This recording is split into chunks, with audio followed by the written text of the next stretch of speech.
చైతన్యం ఉన్న ప్రాంతంలో పోలీసులు ప్రభుత్వం చట్టాన్ని తమ చేతుల్లోనికి తీసుకొని న్యాయస్థానాల్ని కూడా బైపాస్ చేసి తామే శిక్షలు విధిస్తూ ఉంటే సామాన్య ప్రజానికమే తీవ్ర స్థాయిలో ప్రతిఘటిస్తారు. అలాంటి చైతన్యం ఉన్న చోట పోలీసులు ప్రభుత్వాలు ముందే జాగ్రత్త పడతాయి. కానీ ఏపీలో అలాంటి చైతన్యం ప్రజల్లో లేదు అన్నది అధికార పార్టీల ధీమా.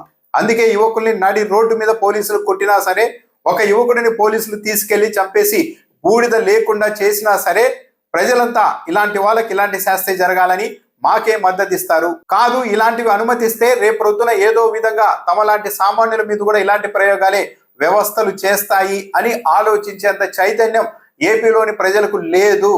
కాబట్టి మనం చేసిందే రైట్ అవుతుంది అన్నది అధికార పార్టీల ధీమాగా కనపడుతోంది. మరో రాష్ట్రంలో అయితే ఏపీలో జరుగుతున్నంత స్థాయిలో మానవ హక్కుల ఉల్లంఘనలు జరుగుతూ ఉంటే ప్రజా సంఘాలు, మానవ హక్కుల సంఘాలే లీడ్ రోల్ తీసుకొని ప్రభుత్వాన్ని ప్రతిఘటించేవి.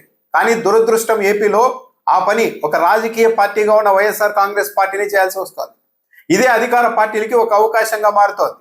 ఒక యువకుల్ని తీసుకొని వచ్చి నడి రోడ్డు మీద కొట్టడం, సాయి కృష్ణ లాంటి వ్యక్తిని బూడిద కూడా లేకుండా చేయడం, ఇలాంటి అంశాల మీద వైఎస్ఆర్ కాంగ్రెస్ పార్టీ ప్రశ్నిస్తోంది. వాళ్ళు తప్పులు చేసి ఉంటే కోర్టుల ద్వారా శిక్షలు విధించండి, కానీ నడి రోడ్డు మీద కొట్టడాలేంటి, మీరే తీసుకెళ్లి చంపేయడాలేంటి అని వైఎస్ఆర్ కాంగ్రెస్ పార్టీ ప్రశ్నిస్తోంది. కానీ ప్రజల్లో చైతన్యం లేదు కాబట్టి వీళ్ళని వైసీపీ వెనకేసుకొస్తోంది, నేరస్తుల్ని వైసీపీ వెనకేసుకొస్తోంది అని ప్రజలంతా భావించి తాము చేస్తున్న పనులకే మద్దతుగా నిలుస్తారు అన్నది అధికార పార్టీ ధీమా. అందుకే వైఎస్ఆర్ కాంగ్రెస్ పార్టీని తెలివిగా కార్నర్ చేస్తోంది. ప్రశ్న రావణ్ని అరెస్టు చేశారు, ఉగ్రవాద నిరోధక చట్టాన్ని ప్రయోగించారు.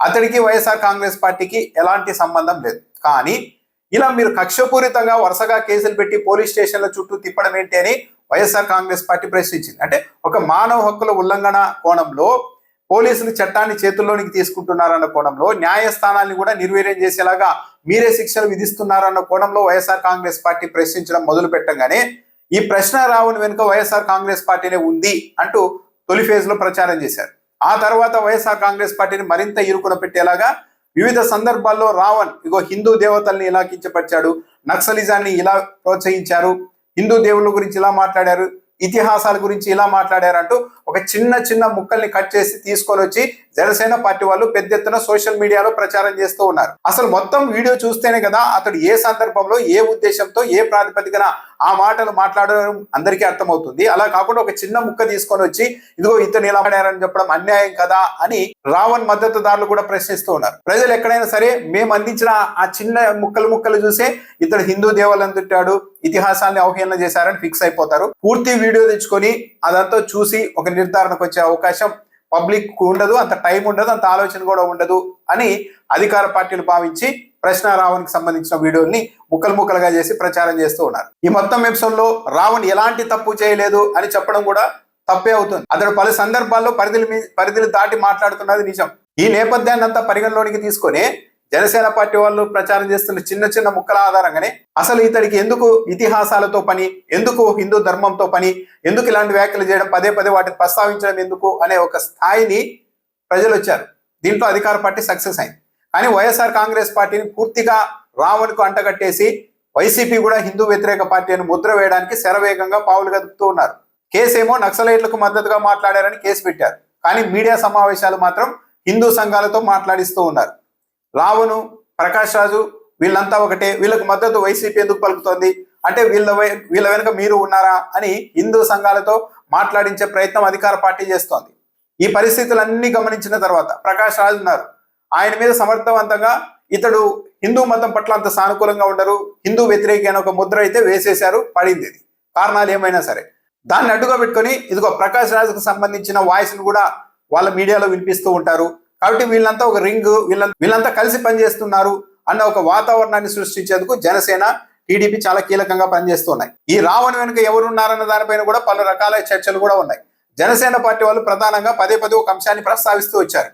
ఇతడు ఎప్పుడూ పవన్ కళ్యాణ్, చిరంజీవిని మాత్రమే టార్గెట్ చేస్తారు కానీ చంద్రబాబు, నారా లోకేష్ కు వ్యతిరేకంగా ఒక్క మాట కూడా ఎందుకు మాట్లాడరు అని జనసేన పార్టీ నెటిజన్లు ఎప్పుడైతే ఆ పాయింట్ పైకి తెచ్చారో వెంటనే తెలుగుదేశం పార్టీ అనుకూల యూట్యూబ్ ఛానళ్లు, నెటిజన్లంతా రంగంలోనికి దిగి రావణ్ అనే వ్యక్తి కమ్మ సామాజిక వర్గానికి చెందిన వారు అయినప్పటికీ కూడా ఆయన ధృవీకరించారు, ఆయన సతీమని చెప్తూ ఉన్నప్పటికీ కూడా ఏకంగా తెలుగుదేశం పార్టీ మద్దతుదారులు యూట్యూబ్ ఛానల్లో అసలు ఇతడు కమ్మ సామాజిక వర్గం కాదు, దళితుడు అని చెప్పే వరకు వెళ్ళారు. ఎందుకు వెళ్ళారు అంటే నారా లోకేష్ ను చంద్రబాబు నాయుడుని ఒక్క మాట అనకుండా ఒక పవన్ కళ్యాణ్ ని ఇతను పదే పదే టార్గెట్ చేస్తూ ఉన్నారంటే ఇతడి వెనక ఎక్కడ తెలుగుదేశం పార్టీ వాళ్ళు ఉన్నారు అన్నది జనసేన పార్టీ వాళ్ళు అనుకుంటారేమో అని ముందు జాగ్రత్తగానే అతని కులాన్ని కూడా మార్చేసి ఇతడు దళితుడు అని చెప్పేసి పక్కకు తోసేసేంత పనిచేసింది తెలుగుదేశం పార్టీ. ఇలాంటి ఫార్ములాల ఆధారంగానే కాంగ్రెస్ పార్టీని ఒక మూలకు నెట్టేయగలిగింది జాతీయ స్థాయిలో బీజేపీ.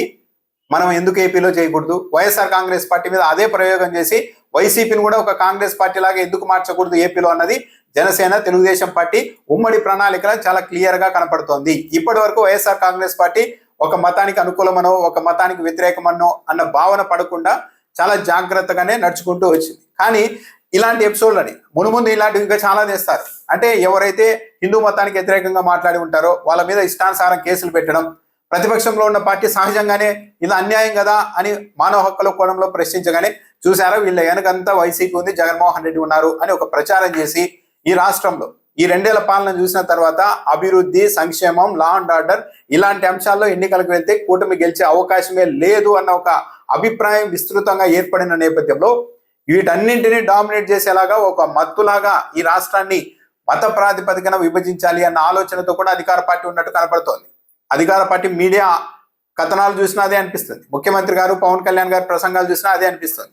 సో ఇలాంటి పరిధి నేపథ్యంలో, ఇలాంటి వాతావరణం నేపథ్యంలో ఉద్దేశపూర్వకంగా ఇదే రావణ్ టార్గెట్ కాదు, అంతిమంగా వైఎస్ఆర్ కాంగ్రెస్ పార్టీని రాజకీయంగా ఒక చట్రంలో ఇరికించేందుకు జరుగుతున్న కుట్ర. ఈ కుట్రనన్నా ఇప్పటికైనా గమనించి వైఎస్ఆర్ కాంగ్రెస్ పార్టీ ఇలాంటి అంశాల్లో ఎంతవరకు స్పందించాలి, ఎలా స్పందించాలి అన్న దానికి పరిమితం అవుతుందా? రావణ్ ఎపిసోడ్ లో ఒక రాజకీయ పార్టీగా తమకున్న పరిధుల నేపథ్యంలో రావణ్ విషయంలో తాము ఇంతకు మించి మాట్లాడే పరిధి ఇంకా ఉందా లేదా అన్నది కూడా వైఎస్ఆర్ కాంగ్రెస్ పార్టీ ఆలోచన చేసుకోవాల్సిన సందర్భం అయితే వచ్చినట్టుగా ఉంది.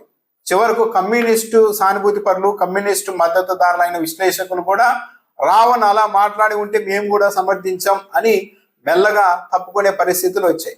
ఎవరైనా సరే ఈరోజు రావణ్ కావచ్చు, రేపు సీమరాజా కావచ్చు, కిరా కార్పి కావచ్చు, ఇంకొకరు కావచ్చు పార్టీలకు అతీతంగా ఈరోజు నడుస్తోంది కదా, ఎవరు పట్టించుకోవడం లేదు కదా అని ఇష్టానుసారం నోటికి వచ్చినట్టు మాట్లాడుతూ వెళ్తే ఒకరోజు పరిస్థితులు ఎదురు తిరిగే అవకాశం ఉంటుంది. ఉద్దేశపూర్వకంగా ప్రభుత్వాలు కేసు పెట్టినప్పుడు 10 మంది చూసినప్పుడు ఇతనే అంత ఇదిగా మాట్లాడలేదు కదా, పద్ధతిగానే ఉన్నారు కదా, ఇతని మీద కూడా కేసు పెట్టడం అవసరమా?